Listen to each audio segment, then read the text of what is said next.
दक्षिणं ददाति स्वपदान्तिकं वन्देऽहं श्रीगुरुं श्रीयुतापदकमलं श्रीगुरो वैष्णवांश श्रीरूपां साग्रजातां सहगना रघुनाथामृतं तं सजीवं सावधेतं सावधूतं परिजनसहितं कृष्णचैतन्यदेवं श्रीराधा कृष्णपादान् सहगना ललिता श्रीविशाखान्वितं नमो विष्णुपादाय कृष्णपृष्ठाय भूतले श्रीमते भक्तिवेदान्त स्वामिनिति नमस्ते सरस्वती देवे गौरवाणी प्रचारिणे निर्विशेष शून्यवादी पाशादेशतारिणे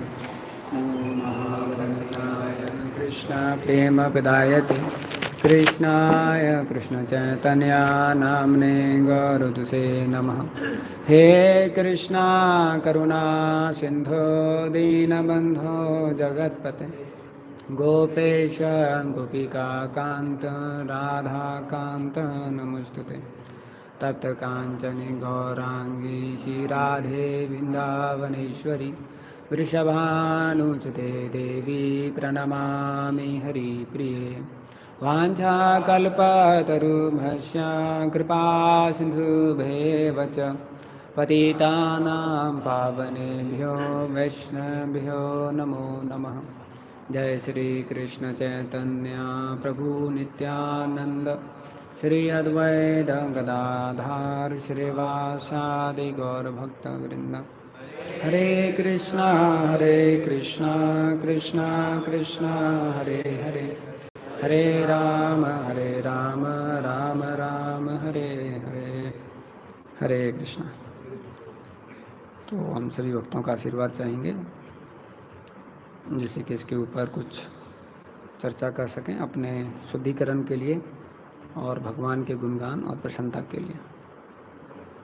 तो ये जो दुविधा का यहाँ पर कथा चल रहा है, तो जब हम अंतिम बार इस पर चर्चा किए थे कि दुविधा ऐसे चरित्र को दर्शाता है जिस चरित्र में हमको पता चलता है कि अगर हम कुसंगति करते हैं तो उसका दुष्प्रभाव किस प्रकार से पड़ता है, और अगर हम अच्छा संगति करते हैं तो उसका प्रभाव किस प्रकार से पड़ता है।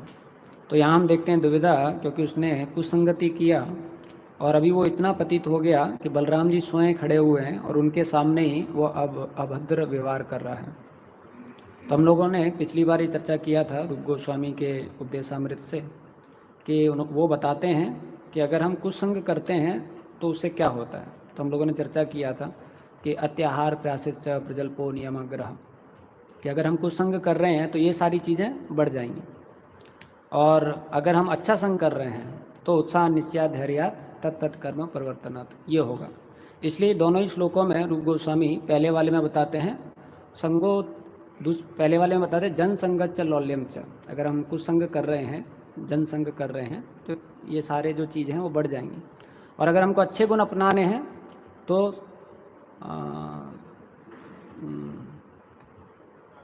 साधु त्याग सतोव्रता, संग त्याग सतोव्रता। तो उसमें आता है कि अगर हम संग को त्याग करते हैं, यानी कि गलत संग को त्याग करते हैं और अच्छा संग लेते हैं सतोव्रता, तो जितने भी हमारे उत्साह निश्चय धैर्य तत्त कर्म प्रवर्तनात् ये सब हमारी ज़िंदगी में होने लग जाएगा। और ये सिम्टम्स भी हैं देखने के लिए कि हम कुसंग कर रहे हैं या सत्संग कर रहे हैं। अगर सत्संग कर रहे हैं तो जो हमारा उत्साह है वो हमेशा बढ़ा रहेगा, निश्चय बढ़ा रहेगा, धैर्य बढ़ा रहेगा, अच्छे कार्यों में मति लगता रहेगा। और अगर हम कुसंग कर रहे हैं तो बाकी जो चीज़ें हैं वो बढ़ती रहेंगी। इसी उपदेशामृत में आज हम चर्चा करेंगे। रूप गोस्वामी बताते हैं कि किन लोगों का संग करना चाहिए, किन भक्तों का संग करना चाहिए, किसको हम सत्संग बोलते हैं या किन की संगति को अच्छा संग बोलते हैं। तो ये जो पहला वर्ष है उपदेशामृत का, उसमें रूप गोस्वामी हैं वो लक्षण बताते हैं।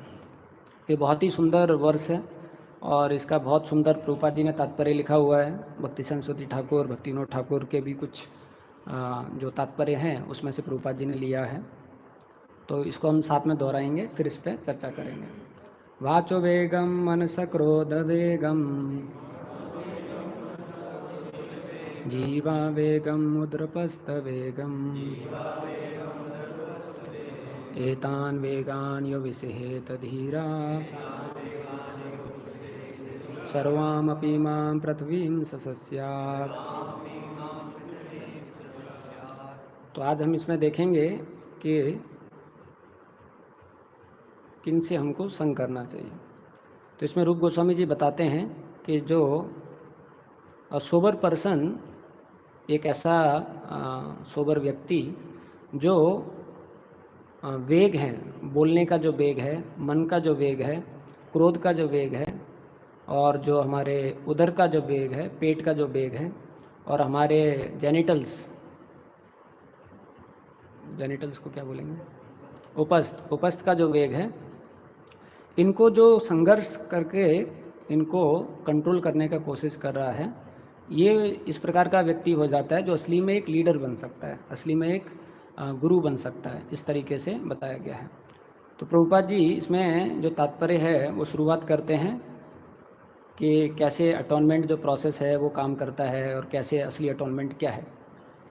और उसके बाद प्रभुपाद जी बताते हैं, तो हम देखते हैं कि भगवत गीता में भी जब भगवान डिवाइन और डेमोनिक नेचर्स का बात कर रहे हैं, तो डिवाइन नेचर्स में भगवान करीबन 30-32 गुण बताते हैं कि जो अच्छे गुण हैं वो लोगों को अपने जीवन में अपनाने चाहिए, और ये सारे अच्छे गुण हैं जो हैं। लेकिन यहाँ पर जब रूप गोस्वामी वर्णन कर रहे हैं, क्योंकि उपदेशामृत है तो वो इसेंस के भी इसेंस जो इंस्ट्रक्शन है उनको लिया गया है, तो यहाँ पर हम देखते हैं रूप गोस्वामी किसी भी जो वो गुण हैं जो भगवत गीता में आते हैं डिवाइन नेचर्स में, या भागवतम में 26 गुण आते हैं भक्तों के, उनका वर्णन नहीं करते हैं। और रूप गोस्वामी इनका वर्णन कर रहे हैं, ये जो वेग हैं इनका वर्णन कर रहे हैं। तो ये हम समझने का कोशिश करेंगे कि जो रूप गोस्वामी हैं वो इनका यहाँ पर वर्णन क्यों कर रहे हैं, और इनका वर्णन करने से आगे क्या होता है। तो इसमें प्रभुपाद जी तात्पर्य में लिखते हैं कि कोई भी व्यक्ति जो है वो जो कृष्ण भावना अमृत है उसमें आगे बढ़ सकता है अगर वो तपस्या और ब्रह्मचर्य का पालन करता है, अपने मन को वश में करता है, इंद्रियों को वश में करता है, दान देता है, सच बोलता है, स्वच्छ रहता है और योग आसनाओं का अभ्यास करता है। फिर प्रभुपाद जी लिखते हैं, लेकिन ये सब करना है एक तरीका, लेकिन इससे भी ज़्यादा सौभाग्यपूर्ण क्या है अगर हम किसी शुद्ध भक्त के संग को पालें। अगर हम किसी शुद्ध भक्त के संग को पालेंगे तो जितने भी ये प्रकार के जो प्रैक्टिसेस हैं इनको हम सरपास कर सकते हैं। और शुद्ध भक्त का संग पाने के लिए हमको क्या करना पड़ेगा, प्रभुपाद जी लिखते हैं, अगर हम सिर्फ 4 नियमों का पालन करें और जो शुद्ध भक्त है उसके दिशा अनुसार सेवाएं करें तो जो है हम लोग ये सारी चीज़ें अपने आप कर लेंगे। और इसके अंतिम श्लोक में, अंतिम तात्पर्य में प्रभुपाद जी लिखते हैं कि ये जो है क्यों ज़रूरी है करना, तो उसके बाद हम चर्चा करेंगे। हाँ, तो प्रभुपाद जी लिखते हैं कि फॉर दोज जिन्होंने ये डिसाइड किया है कि वो भौतिक दुनिया में अपनी इंद्रियों को भोग करेंगे, तो उनके पास कोई चांस नहीं है कि वो कृष्ण के भक्त बन जाएं या कृष्णा कॉन्शियस हो जाएं। Not bye personal Endeavour, by the instruction from the others और बाय जॉइंट कॉन्फ्रेंस। ये प्रहलाद महाराज का श्लोक है, उसका अनुवाद प्रभुपाद जी लिख रहे हैं कि अगर कोई भोग वृत्ति में लगा हुआ है तो उसका कृष्ण भावनामृत होना या कृष्ण भावनामृत में आगे उन्नति करना बहुत मुश्किल हो जाता है। तो जो प्रभुपाद जी जो हैं इसमें इसीलिए इन चीज़ों का बताया गया है कि अगर कोई इन चीज़ों पे संयम करने का कोशिश करता है तो क्या होगा, वो कृष्ण भावनामृत अच्छी तरीके से प्रैक्टिस कर पाएगा। और जब कृष्ण भावनामृत अच्छी तरीके से प्रैक्टिस कर पाएगा तो यस्यास्ति भक्ति भगवती अकिंचना, बाकी जो गुण है वो अपने आप मैनिफेस्ट हो जाएंगे। जब आपके कृष्ण भावनामृत ही प्रैक्टिस नहीं हो रहा है तो गुण कहाँ से मैनिफेस्ट होंगे। तो then that becomes a simply talk. तो वो क्या है, जब हम भक्ति नहीं कर रहे हैं तो भक्ति का जो रिजल्ट है या भक्ति का जो फल है उसका अगर हम चर्चा करेंगे तो वो सिर्फ क्या हो जाता है, वार्ता हो जाता है।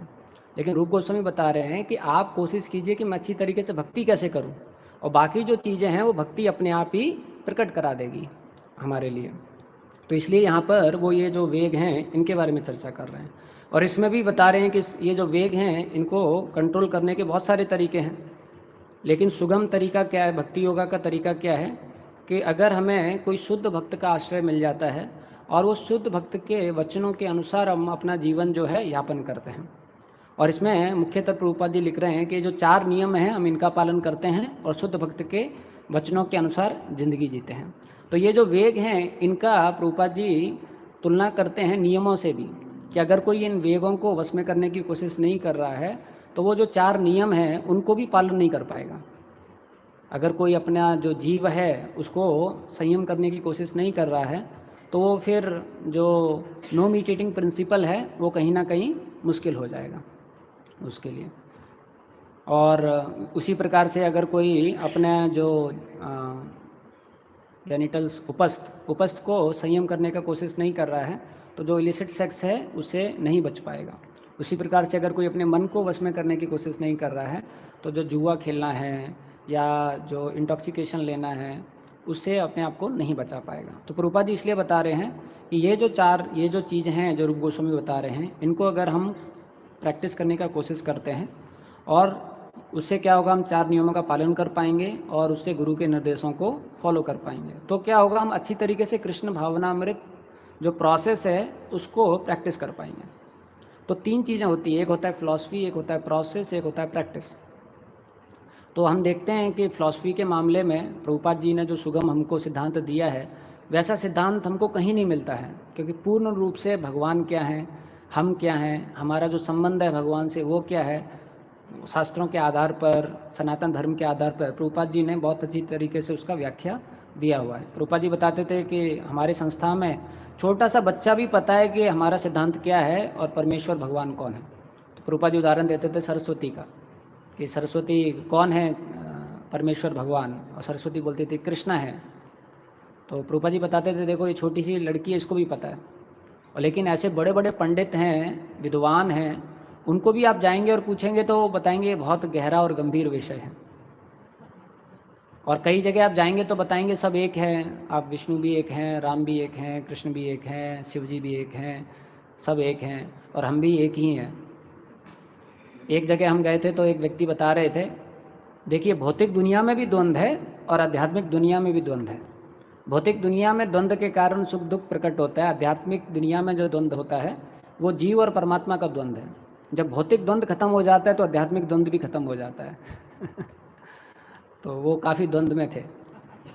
तो इस तरीके से हम देखते हैं कि अलग अलग लोगों की अलग अलग धारणाएं होती हैं सिद्धांत को लेकर, लेकिन हमारे ऊपर विशेष कृपा है। भगवत गीता में बताया गया है वासुदेव सर्वमिति स महात्मा स दुर्लभ, कि वासुदेव जो भगवान हैं, ये परमेश्वर भगवान हैं, ये जानना ही बहुत दुर्लभ है।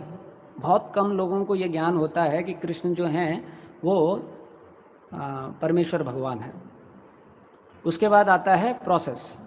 तो हम देखते हैं प्रोसेस भी बहुत प्रकार के प्रोसेस हैं। प्रभुपाद जी यहाँ पर कुछ का वर्णन करते हैं कि कोई तपस्या कर सकता है, योग आसनाओं को प्रैक्टिस कर सकता है, और कई लोगों से आप मिलोगे भी तो उनके अलग अलग तरीके के प्रोसेस होते हैं। कई सिद्ध प्रणाली में अपने आप को अभी से अभ्यास करने लग जाते हैं कि हमें अपना सिद्ध स्वरूप पता है तो उसका हम अभ्यास कर रहे हैं। लेकिन यहाँ पर प्रभुपाद जी बता रहे हैं कि सबसे जो सुगम और सबसे आसान तरीका क्या है, अगर हम किसी शुद्ध भक्त को फॉलो करेंगे। तो रामायण में कथा आती है कि जब विभीषण जो हैं भगवान राम के पास में आते हैं और उनके साथ में वो 4 और राक्षसों को लेके आते हैं, और जब वो वायु मार्ग से आते हैं, आसमान में प्रकट होते हैं, तो भगवान राम से विनती करते हैं कि मैं आपकी आश्रय लेना चाहता हूँ। तो भगवान राम उनको देखते हैं और फिर चर्चा करते हैं बाकियों से। तो सुग्रीव से पूछते हैं, जामवान से पूछते हैं आपका क्या मत है। तो सब बोलते हैं कि ये अभी हाई टाइम है, वॉर चालू होने वाला है और इस समय पे हम रिस्क नहीं ले सकते। हो सकता है विभीषण अच्छे दिल के हों, अच्छे इंटेंशन के साथ में आए हों, लेकिन अभी हम रिस्क नहीं ले सकते और ये एनिमी की साइड से आए हैं, ये दुश्मन की साइड से आए हैं। तो सब मना कर रहे थे। फिर भगवान राम जो हैं वो हनुमान जी को पूछते हैं। तो हनुमान जी जो हैं वो बताते हैं कि मैं जब लंका में गया तो मैंने देखा वहाँ पर सब इंद्र तृप्ति में लगे हुए थे, सिर्फ एक ही व्यक्ति था जो भगवान राम का नाम जप कर रहा था, वो था विभीषण। तो मेरे हिसाब से उन्हें मौका देना चाहिए। तो ये लीला जो है शैलपूर्णा, श्री संप्रदाय में एक आचार्य हैं शैलपूर्णा, ये कथा बता रहे थे। तो एक उनका शिष्य था, वो कथा सुन के पीछे से उठ के वापस जाने लगा। तो शैलपूर्णा उनसे पूछे कहाँ जा रहे हो। वो बोले कि अभी मैं भक्ति नहीं करना चाहता, मैं छोड़ना चाहता हूँ। तो शैलपुत्री ने बोले क्या हो गया, भक्ति क्यों छोड़ना चाहते हो?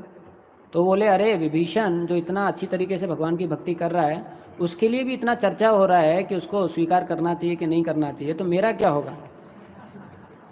तो शैलपुत्री ने बोले लेकिन आपने एक चीज़ नोटिस नहीं किया कि विभीषण के लिए तो इतना चर्चा हुआ, लेकिन विभीषण के साथ में जो राक्षस आए उनके बारे में तो चर्चा नहीं हुआ, उनको तो ऐसे ही स्वीकार कर लिया। तो बोले हाँ ये बात तो सही है। तो फिर शैलपुत्री ने बताया अगर आप डायरेक्ट भगवान के पास में समर्पण होने के लिए जाएंगे तो चर्चा होगा लेकिन अगर किसी भगवान के शुद्ध भक्त के आश्रय में चले जाएंगे तो चर्चा नहीं होगा। इस प्रकार से तो वही प्रभुपाद जी बता रहे हैं कि अगर आप किसी शुद्ध भक्त के आश्रय में चले जाएं और उनका अगर हम पालन करने लगें तो हमारे लिए चर्चा नहीं होगा, हम लोगों को स्वीकार कर लिया जाएगा। इस प्रकार से उसके बाद प्रभुपाद जी बताते हैं कि जो वेग हैं इनको कंट्रोल करना बहुत ज़रूरी है। तो जो पहला वेग है जीवा वेगम, तो इसमें भक्ति संस्कृति ठाकुर का कमेंट्री है वो बताते हैं। तो दो जीवा के दो फंक्शन हैं, जीवा वेगम वाचो वेगम बताते हैं। एक तो है कि खाना और दूसरा है बोलना, और दोनों ही बहुत महत्वपूर्ण फंक्शन हैं जीवा के। इसलिए हम देखते हैं भागवतम में श्लोक आता है कि जब व्रत करते हैं, फास्टिंग करते हैं, तो सारी इंद्रियों को आप संयम कर पाते हैं, सिर्फ एक इंद्रिय को छोड़ के, वो है जीवा। अब कोई बोलेगा अरे फास्टिंग में तो हम खा ही नहीं रहे हैं, तो जीवा को तो संयम में हो गया। तो अगला वर्ष आता है भागवतम में कि अगले दिन डबल खाएगा वो अगले दिन जो भी उसका कोटा बच गया था वो डबल खा लेगा उसको। तो जब हम फास्टिंग करते हैं तो आप देखोगे आपको सारी इंद्रियां आपकी स्थल हो जाएंगी। उस दिन आपको क्रोध नहीं आएगा, कोई भी आपके पास आएगा प्रभु जी उन्होंने देखो ऐसा कर दिया, कोई बात नहीं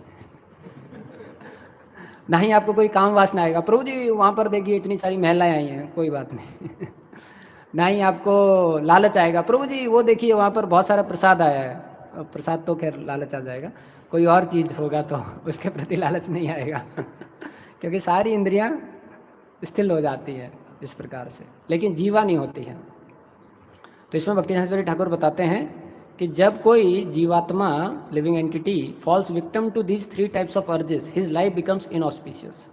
जब कोई अपने जीवा को, मन को और उदर को बस में नहीं कर पाता है तो उसका जो ज़िंदगी है वो इनऑस्पिशियस हो जाता है। खासकर देखेंगे अगर कोई भक्त है और वो कोशिश कर रहा है भक्ति करने का, लेकिन इन चीज़ों को वश में नहीं कर पा रहा है। तो एक बार प्रभुपाद जी कथा दे रहे थे, तो प्रभुपाद जी के पास में प्रवचन के बाद में एक नया बालक आया। तो नए बालक ने प्रभुपाद जी से पूछा, तमल कृष्ण महाराज भी साथ में थे, कि प्रभुपाद जी मुझे ज़्यादा खाना चाहिए कम खाना चाहिए? तो प्रभुपाद जी उनको बताए तुम जवान हो, नए लड़के हो, तुमको ज़्यादा खाना चाहिए। तो तमल कृष्ण महाराज बगल में खड़े हुए थे। तो उस लड़के ने बोला, Prabhupada ji what about him, Prabhupada ji इनको कितना खाना चाहिए? तो प्रभुपाद जी बोले कि उनको कम खाना चाहिए फिर प्रभुपाद जी बताए, for a new person to eat more is good mistake and for a old person to eat less is good mistake. इस प्रकार से प्रभुपाद जी उनको बता रहे थे। तो उस प्रवचन में प्रभुपाद जी दूध का बहुत व्याख्या दिए थे कि दूध जो है उसमें बहुत सारे तत्व होते हैं, बहुत अच्छा होता है। तो भक्तों ने इतना दूध पिया कि कईयों का पेट खराब हो गया। तो अगले दिन प्रभुपाद जी के पास खबर आया कि प्रभुपाद जी आपने बताया दूध बहुत अच्छा होता है, लेकिन भक्तों का तो पेट खराब हो गया। तो प्रभुपाद जी बताए अगर कोई गुडनेस का भी आइटम है उसको अगर ओवर क्वांटिटी खाते हैं तो वो रजोगुण हो जाता है। तो प्रभुपाद जी बताए कि अगर कोई सत्वगुणी चीज़ है लेकिन उसको अधिक मात्रा में खाते हैं तो वो रजोगुणी हो जाता है। तो मैंने दूध का गुणगान किया, लेकिन इसका मतलब ये नहीं है कि बहुत ज़्यादा उसका सेवन करना है, हम नियमित रूप से उसका सेवन कर सकते हैं। एक बार प्रभुपाद जी वृंदावन में थे, तो वहाँ जो महाप्रसाद का प्लेट था बहुत सारे उसमें व्यंजन थे, बहुत सारा वैरायटी था। तो प्रभुपाद जी पूछे कि अरे इतना सारा वैरायटी क्यों बनाया जा रहा है भगवान के लिए, इतना सारा वैरायटी क्यों बनाया जा रहा है? तो भक्त बोले प्रभुपाद जी भगवान के लिए बना रहे हैं। तो प्रभुपाद जी बोले ठीक है ऐसा करो, जो भी महाप्रसाद निकल के आएगा पुजारियों को मत देना, सबको वितरण कर दो जो आम पब्लिक आएगा। तो अगले दिन ही वैरायटी जो था हाफ हो गया तो प्रभुपाद जी को पता था कि वो वैरायटी किस लिए है तो इसलिए जो ये जीवा है इसको कंट्रोल करना जो है वो बहुत मुश्किल हो जाता है। तो प्रभुपाद ये भक्ति संस्कृति ठाकुर इसमें बताते हैं कि अगर कोई इनको कंट्रोल करने की कोशिश करता है तो वो जो भौतिक एनर्जी है, मटेरियल एनर्जी है, उसका विक्टिम नहीं बनेगा। जो भौतिक एनर्जी है वो उसको धोखा नहीं दे पाएगी इस प्रकार से। तो हम देखते हैं रामायण में जब भगवान राम का वनवास होता है और भगवान राम जो हैं जब गुहा के पास में पहुंचते हैं, निषाद राज गुहा, और जब गुहा को पूरा लीला पता चलता है किस प्रकार से जो केकई हैं उन्होंने वचन मांगा और दशरथ महाराज ने भगवान राम को वनवास कर दिया है, तो जो गुहा हैं वो भगवान राम को बोलते हैं, अरे आप ऐसा कीजिए, आप यहीं रहिए, ये जंगल है, मैं जंगल का राजा हूँ और मेरी जगह भी आप राजा बन जाइए और यहीं पर आपके रहने के लिए उत्तम व्यवस्था करेंगे, आपके खाने के लिए बहुत अच्छा व्यंजन लेके आएंगे।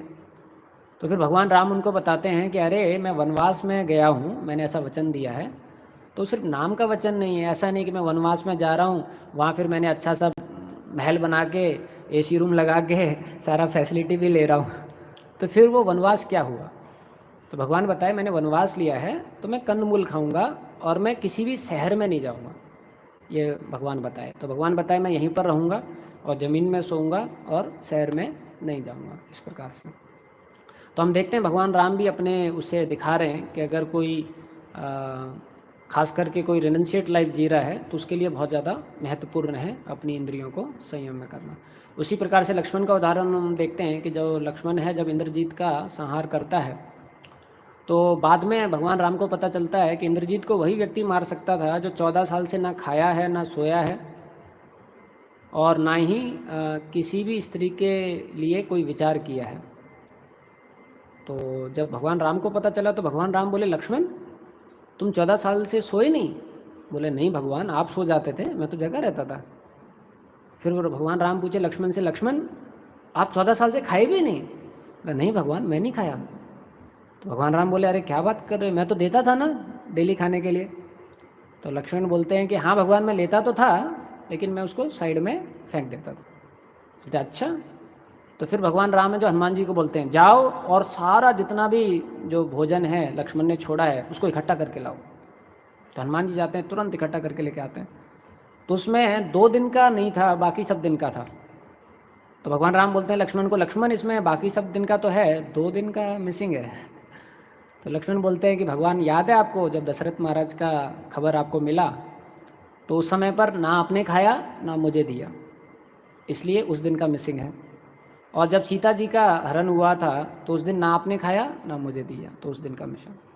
तो जब उन्होंने सुना भगवान राम ने तो भगवान राम बहुत खुश हो गए और लक्ष्मण को गले लगा लिया, इस प्रकार से।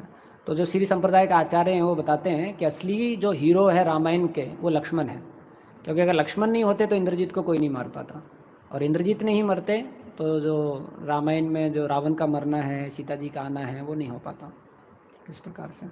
तो हम देखते हैं इनके उदाहरण से भी कि किस प्रकार से वो अपने जो खाने का जीवा का लालच है उसको कंट्रोल करते थे।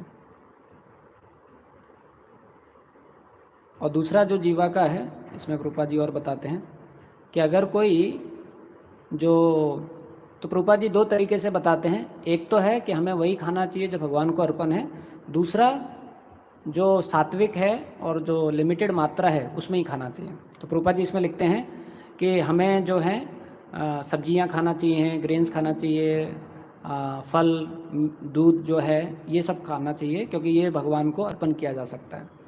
उसके बाद भी प्रभुपाद जी बताते हैं if one accept prasadam only because of its palatable taste and thus it's too much he falls prey to trying to satisfy the demand of the tongue. फिर बताते हैं कि अगर कोई प्रसादम के नाम पर भी उसको खाता है क्योंकि उसमें स्वाद अच्छा है और बहुत ज़्यादा खाता है तो क्या होगा, वो भी प्रे हो जाएगा। तो इसलिए चैतन्य महाप्रभु हमको बताए कि हमें ये अवॉइड करना चाहिए। उसी प्रकार से अगर कोई अमीर घर में हम लोग जाते हैं कोई प्रोग्राम करने के लिए, लेकिन हम इसलिए जाते हैं कि वहाँ पर बहुत अच्छा खाने को मिलेगा, तो उससे भी क्या होगा, जो हम लोग हैं अपना जो टंग है उसको सेटिस्फाई में गिर जाएंगे। फिर ये श्लोक कोट कर रहे हैं, जीवार लालसा यही इति उति धाय शिष्णोदर परायण कृष्ण नहीं पाए। कि अगर कोई जीव की लालसा से इधर उधर भागता रहेगा तो वो कृष्ण को जो है नहीं पा पाएगा। तो ये 2 तरीके से प्रभुपाद जी बताते हैं कि हमें से प्रसाद खाना चाहिए और उसको भी नियम अनुसार और जितना ज़रूरत है उतना खाना चाहिए। उसके बाद दूसरा जो फंक्शन है जीवा का है वो है बात करना। उसके बाद प्रभुपाद जी ये भी बता रहे हैं कि जितने भी बीमारियां होती हैं पेट की वो सब इसलिए होती हैं क्योंकि जो हमारा जीवा है और जो हमारा उदर है उसको हम नियम नहीं कर पा रहे हैं। अगर हम ज़्यादा खाते हैं तो उससे क्या होता है, बहुत प्रकार के इनकन्वीनियंस जो हैं वो हम अपनी ज़िंदगी में लेके आ जाते हैं। इसलिए प्रभुपाद जी लिख रहे हैं कि हमको एकादशी जन्माष्टमी पे व्रत रखना चाहिए, जिससे कि हमारा जो ये बैली का डिमांड है इसको हम संयम कर पाएँ इस प्रकार से। और दूसरा फंक्शन है जीवा का है, वो है बात करना, वो है बोलना। तो प्रभुपाद जी इसमें लिखते हैं कि हम देखते हैं कि हर कोई बात कर रहा है, हर कोई किसी न किसी विषय पर बोल रहा है। तो अगर कोई कृष्ण कथा को छोड़कर या कृष्ण की सेवा को छोड़कर कुछ और बात करता है तो प्रभुपाद जी उसको तुलना करते हैं जैसे कि एक मेंढक है वो टर टर कर रहा है। तो आप देखना सर्दियों में जब पानी ज़्यादा हो जाता है और मेंढक जो है पूरा एनर्जेटिक हो जाता है क्योंकि उसको शायद पानी मिल जाता है और जो भी है, तो आप देखोगे मेंढक जो है बहुत ज़्यादा टर टर ऐसा करने लग जाता है। और प्रभुपाद जी बताते हैं कि वो ऐसा टर टर क्यों कर रहा है क्योंकि वो चाहता है कि कोई जो फीमेल मेंढक है वो उसके पास में आ जाए, क्योंकि वो इतना अच्छा स्वर में गा रहा है तो उसको सुनकर वो आ जाएगी, अरे कौन है, तो वो आएगी। लेकिन उल्टा होता है, जो सांप है वो सुन लेता है टर टर और सांप पीछे से आने लग जाता है और ये और ज़्यादा मधुर में टर टर करने लग जाता है और फिर सांप पीछे से आता है उसको टर कर देता है।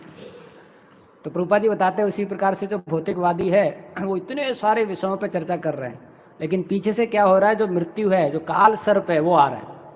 और हम देखते हैं लोग कितना चर्चा कर रहे हैं, अरे मोदी को ऐसा करना चाहिए, इधर ऐसा होना चाहिए, उधर वैसा होना चाहिए, पाकिस्तान में ऐसा होना चाहिए, रसिया को ऐसा करना चाहिए, यहाँ पर ये नियम खराब है, वहाँ पर वो नियम खराब है, और पीछे से वो आ रहा है और फिर वो जो है उनको निगल लेता है।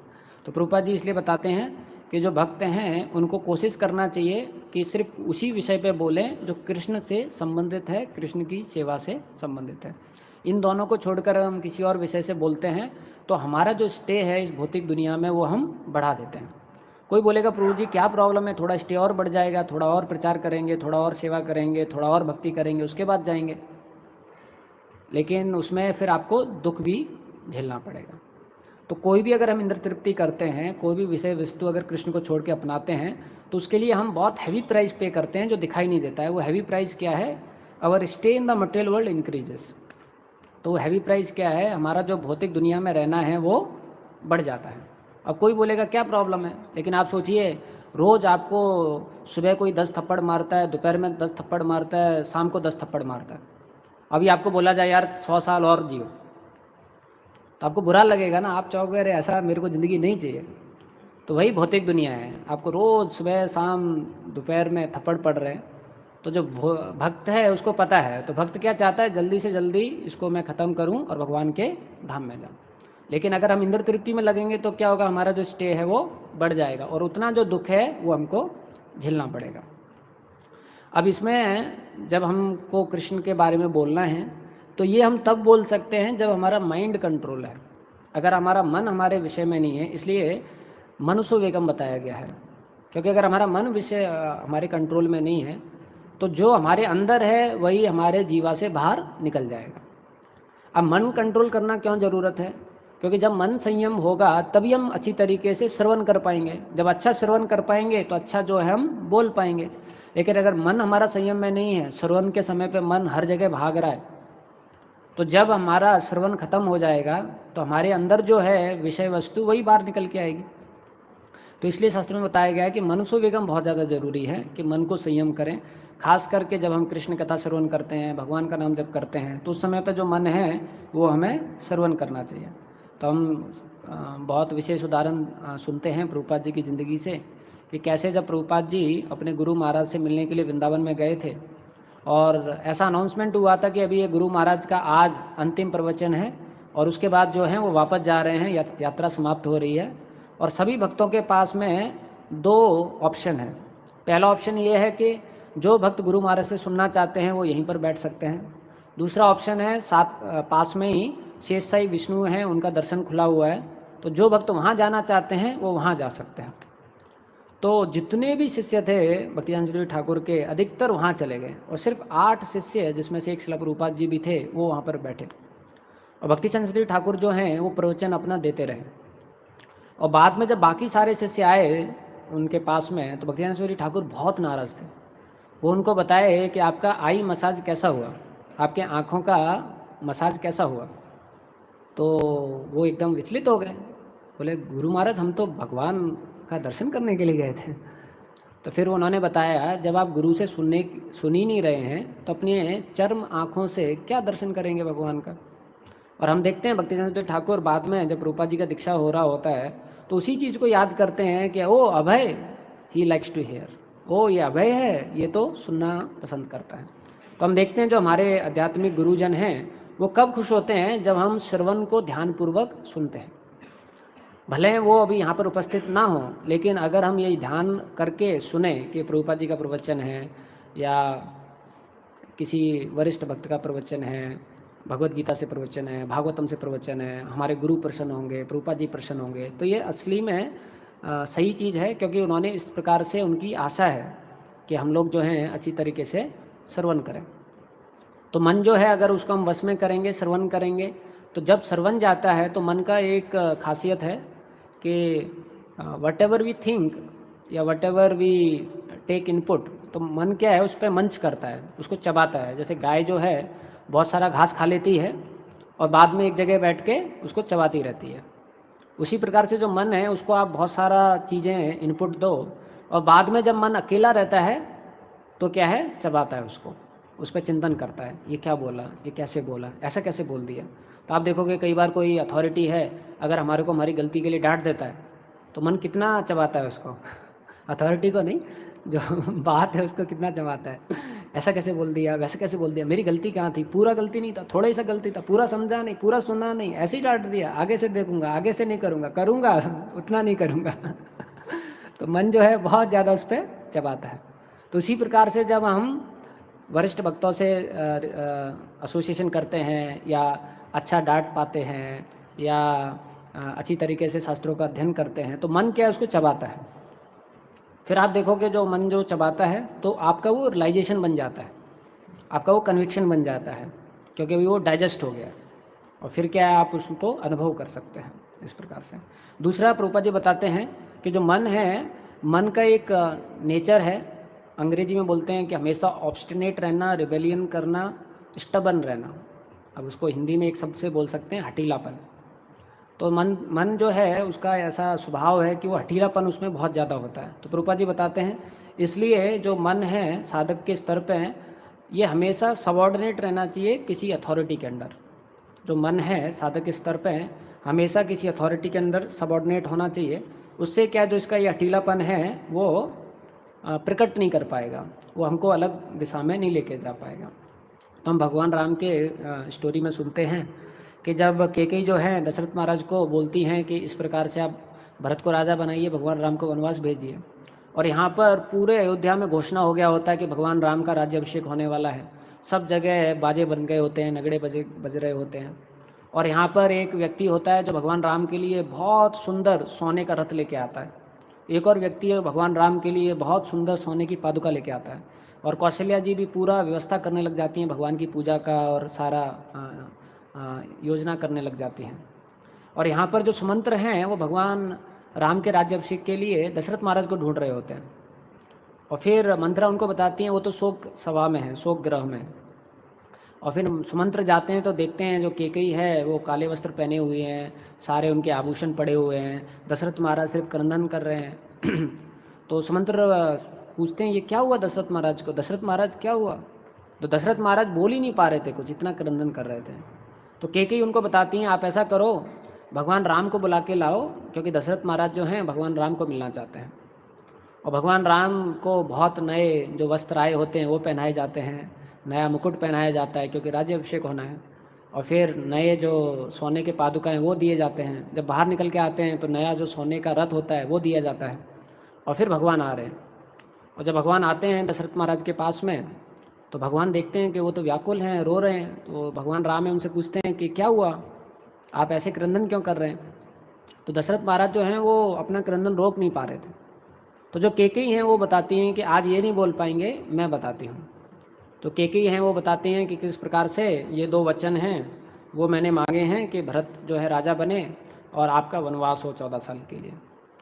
तो भगवान राम, ऐसा बताया गया रामायण में कि बिल्कुल भी उनके मन में, उनके चेहरे पे बिल्कुल भी दुख नहीं आता है। जैसे वो पहले थे वैसे ही अब रहते हैं। और उल्टा भगवान राम कैकेयी को बताते कि माँ, आपने 2 वचन पिताजी से क्यों मांगे? आप भी तो मेरी माँ हैं, आप डायरेक्ट मुझे बोल देती मैं वन में चला जाता, आपने क्यों वेस्ट किए आपके 2 बूंस? तो इस तरीके से भगवान राम है जो बोल रहे हैं। और फिर वो पिताजी की तरफ देखते हैं और बोलते हैं कि पिताजी, अगर मैं वन में जाता हूँ तब भी आपकी आज्ञा है, और अगर मैं यहाँ पर राज्य करता हूँ तब भी आपकी आज्ञा है, तो मेरे लिए दोनों ही समान है। क्योंकि जो भगवान राम हैं वो राज्य से ज़्यादा जो उनके पिताजी हैं उनकी आज्ञा है उसके बारे में ज़्यादा ध्यान कर रहे थे कि उनकी आज्ञा है तो मुझे पालन करना है। और ऐसा ही नहीं कि भगवान राम ने सोचा कि चलो यार आज लास्ट दिन है, आज तो थोड़ा मज़ा ले लेते हैं, कल से चलते हैं। उसी समय से जब बाहर आ रहे हैं तो उनके जो सोने की पादुकाएँ उनको नहीं पहनते भगवान, नंगे पैर चलते हैं कि अभी मैं वनवासी हो गया। और जो वो नया सोने का रथ आया होता है तो भगवान उस पर नहीं चढ़ते हैं, भगवान बोलते हैं आप जाइए, हो गया, टेस्ट ड्राइव ही था हमारे भाग्य में तो उसको जाने देते हैं। अब आप सोचिए, अगर आपका एक नौकरी लगता है 65 लाख का पैकेज ऑफ़र, और सबको आपने मिठाई बांट दी, पार्टी हो गया, सब कुछ हो गया, और अगले दिन मेल आता है उसी कंपनी से कि माफ़ करना, हमारे को 5 नहीं 4 ही लोग चाहिए थे, तो हम जो है आपका जो ऑफ़र है वो कैंसिल कर रहे हैं। तो आपको एकदम कैसा लगेगा? हो सकता है कुछ लोग हार्ट अटैक भी आ जाए लेकिन भगवान राम के लिए ऐसा नहीं था, क्योंकि वो चीज़ों से आसक्त नहीं थे, वो स्थितियों से आसक्त नहीं थे, वो पद से आसक्त नहीं थे, वो जो उनके सुपीरियर हैं उनका आज्ञा पालन के लिए आसक्त थे। इस प्रकार से वैसे ही हम देखते हैं कि किस प्रकार से जब भगवान राम जो हैं चित्रकूट में आ जाते हैं, और वहाँ पर जब भरत आते हैं तो भरत को हर कोई मिसअंडरस्टैंड कर लेता है कि ये भरत की गलती से हुआ है, लेकिन बाद में भरत जो हैं सबको बताते हैं, समझाते हैं, और बाद में भरत बोलते हैं कौशल्या को कि माँ, मैं जा रहा हूँ चित्रकूट में और भगवान राम को वापस लेके आऊँगा, और ज़रूरत पड़ी तो उनकी जगह मैं 14 साल वनवास जाऊँगा। जब वो कौशल्या जी ऐसा सुनती हैं तो समझ जाती हैं कि जो भरत है वो उसके हृदय में बिल्कुल भी कपट नहीं है। और जब वो सबको लेके जाते हैं वहाँ पर तो हम देखते हैं कि जो लक्ष्मण हैं वो एकदम क्रोधित हो जाते हैं, क्योंकि जितने भी वायु में पंछी वगैरह होते हैं वो सब इधर उधर भागने लग जाते हैं, और बहुत ज़्यादा आवाज़ आने लग जाता है, क्योंकि इतने सारे हाथी, इतने सारे घोड़े, इतने सारे रथ आ रहे होते हैं। तो लक्ष्मण है पेड़ के ऊपर चढ़ता है और देखता है कि अरे अयोध्या का पूरा फौज आ रहा है, और वो भी उसमें वो है ध्वज है अयोध्या के फौज का। तो लक्ष्मण जो है वहीं से चिल्लाने लग जाते हैं कि भैया जिस बात का मुझे डर था वही हो रहा है, भरत को अभी भी सुकून नहीं है कि हम लोग जंगल में चले गए हैं, वो जानना चाहता है, देखना चाहता है, और पूरा फौज लेके आया है जिससे हमसे युद्ध कर सके और जंगल में मार सके। लेकिन आप चिंता मत करो, आप भाभी को लेकर अंदर जाइए, आज अकेला लक्ष्मण ही यहाँ पर खूनों की नदियाँ बहा देगा इस तरीके से लक्ष्मण जो है बोलते हैं। तो भगवान राम उनको बताते हैं कि आप भी पेड़ से नीचे आ जाइए और अपने गुस्से को भी नीचे कीजिए और फिर भगवान बताते हैं, ऐसा लगता है लक्ष्मण आप जो है इस राज्य से बहुत ज़्यादा आसक्त हो, ज़रूरत है तो आप चले जाइए और भरत आपकी जगह मेरे साथ वन में जाएगा। तो लक्ष्मण जो है बिल्कुल विनम्र हो जाते हैं, बोलते नहीं नहीं भैया इंतज़ार करते हैं, जज नहीं करना चाहिए, पहले सोचना चाहिए, क्लैरिफाई करना चाहिए। तो भगवान बोले हाँ ठीक है, तो आने तो दो उसको पहले। बोले हाँ ठीक है। तो भरत जी आते हैं और फिर हम देखते हैं भरत जी बहुत विनती करते हैं कि भगवान अभी आप आइए, और सारा अयोध्या जो है आपके लिए इंतज़ार कर रहा है, सारे अयोध्यावासी आपको ही राजा के रूप में चाहते हैं, और कैकेयी माँ भी आई है, कौशल्या माँ भी आई हैं, सब चाहते हैं आप ही राजा बनिए। तो भगवान राम बताते हैं लेकिन ये पिताजी की आज्ञा थी और मैंने उनको वचन दिया है, और मैं उस वचन को अभी पीछे नहीं हट सकता हूँ, मैं उसका पालन करूँगा। तो फिर जो भरत हैं वो भगवान राम को बताते हैं कि ऐसा करते हैं क्योंकि आप अपने पद रख रहे हैं, अपना विचार रख रहे हैं, मैं अपना विचार रख रहा हूँ, तो हम दोनों में से कोई भी डिसीजन नहीं करना चाहिए, क्योंकि आपका अपने हिसाब से आपका पद है, आपका विचार है, और मेरा अपने हिसाब से मेरा विचार है, तो let us have a third person to decide. तो भरत बताए ऐसा करते हैं, तीसरे व्यक्ति को बुलाते हैं, उसको डिसीजन लेना चाहिए, आप अपना पक्ष रखिए, मैं अपना पक्ष रखता हूँ, और धर्म क्या कहता है उससे जानते हैं, क्योंकि अगर मैं करूँगा तो मैं उस प्रकार का पक्ष रखूँगा जो मेरे हित में हो, आप अपना सोच रहे हैं। तो भगवान बोले हाँ बिल्कुल सही है, मेरे को कोई दिक्कत नहीं। तो फिर जनक महाराज को बुलाया जाता है, तो जनक महाराज को बुलाया जाता है, भगवान राम अपना पक्ष रखते हैं, भरत अपना पक्ष रखते हैं। तो जनक महाराज बताते हैं कि जो भरत हैं वो ड्यूटी प्लेटफॉर्म पर बात कर रहे हैं, कर्तव्य के स्तर पर बात कर रहे हैं, नहीं, भगवान राम जो हैं वो ड्यूटी प्लेटफॉर्म पे बात कर रहे हैं, कर्तव्य के स्तर पे बात कर रहे हैं, और जो भरत हैं वो प्रेम के स्तर पर बात कर रहे हैं। तो जहाँ पर प्रेम और कर्तव्य में द्वंद्व आता है तो विजय किसकी होती है? प्रेम की होती है। तो जैसा ही ऐसा बोलते हैं तो सब खुश हो जाते हैं, जय हो जय हो जय हो। और फिर जो है जनक महाराज बताते हैं लेकिन असली प्रेम क्या है? जो अपना प्रेमी है उसकी इच्छा को पूर्ण करना। तो फिर सब बैठ जाते हैं तो इसका मतलब जो है भगवान राम की जो इच्छा है उसके अनुसार जो चीज़ है वो होना चाहिए। तो हम देखते हैं भगवान राम कितना निश्चय थे कि ये जो है धर्म है और पिताजी की इच्छा थी, तो इसके अनुसार जो है मैं आगे बढ़ूँगा।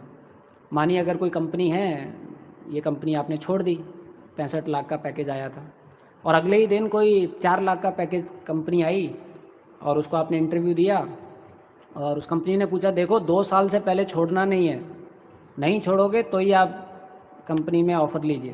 बोला नहीं सर मैं बिल्कुल नहीं छोड़ूंगा, 2 साल आपकी कंपनी में ही काम करूँगा। और तीसरे दिन जो पहली कंपनी थी 65 लाख वाली, उसका वापस आ जाता है कि अरे अरे अरे 4 नहीं हमको 5 ही चाहिए, आप वापस आ सकते हैं। तो बहुत ही कम लोग हैं जो दूसरी कंपनी के जो वचन दिया है उस पर लगे रहेंगे कि नहीं नहीं अब तो मैं 4 लाख वाली कंपनी में 2 साल तक नहीं छोड़ सकता हूँ, इस प्रकार से। लेकिन भगवान राम जो हैं वो धर्म परायण करने के लिए, धर्म पालन करने के लिए जाने जाते हैं। तो मन में जो स्थिरता आती है, मन में जो संतुलन आता है वो डिसिप्लिन से आता है जब हम धर्म का पालन करना चाहते हैं। और ऐसा नहीं है कि धर्म को पालन करने के लिए कोई प्राइस नहीं पे करना पड़ता है, प्राइस पे करना पड़ता है। आप देखिए भगवान राम ने कितना बड़ा प्राइस पे किया धर्म पालन करने के लिए। तो ऐसा कोई सोचते हैं कि मैं धर्म का पालन करूँगा सब कुछ अच्छा होगा, ऐसा कभी नहीं होगा। लेकिन भगवान की कृपा मिलेगी अगर हम धर्म का पालन कर रहे हैं। और धर्म का पालन करने के लिए अगर हम किसी के अधीन हैं और मन जो है उसको डिसिप्लिन कर रहे हैं तो हम धर्म का पालन कर सकते हैं। तो एक बार रेवतीपति प्रभु आए थे, वो बता रहे थे कि कई बार हम लोग अपने अथॉरिटी के पास में जाते हैं तो बता रहे थे 3-4 चीज़ें होती हैं।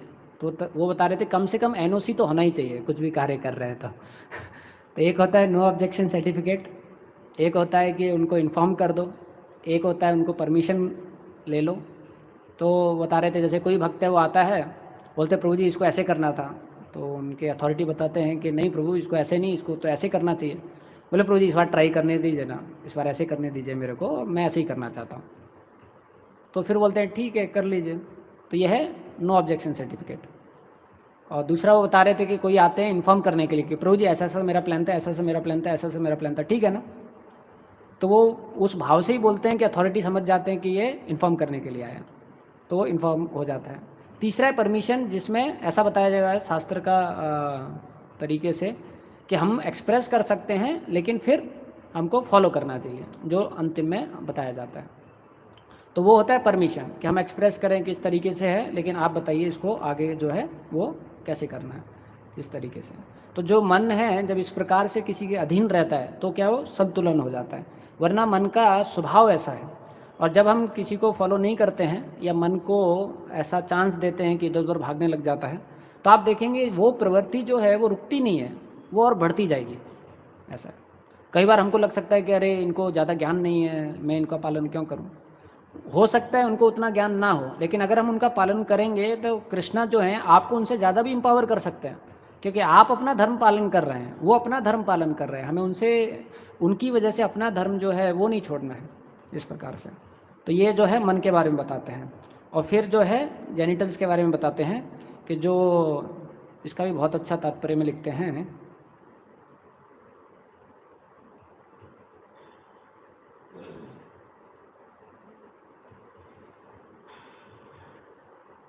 इसके साथ ही विराम देंगे, जस्ट 1 मिनट।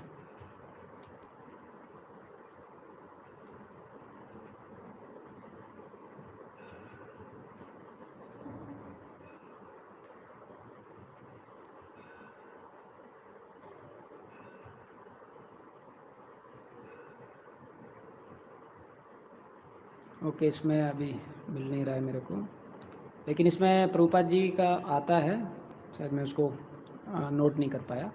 तो इसमें बताते हैं कि जो मनुष्य है, तो जो चाणक्य जी हैं वो 8 प्रकार से बताते हैं, शास्त्रों में बताया गया है कि हमें ना सोचना चाहिए, ना बोलना चाहिए, ना बात करना चाहिए। इस तरीके से अलग अलग स्तर पर जो है वो मैथुन जीवन के बारे में बताया गया है। तो प्रभुपाद जी इसमें लिखते हैं ये सिर्फ हाउस होल्ड के लिए नहीं है या सिर्फ रिनंशिएट के लिए नहीं है, ये दोनों के लिए है।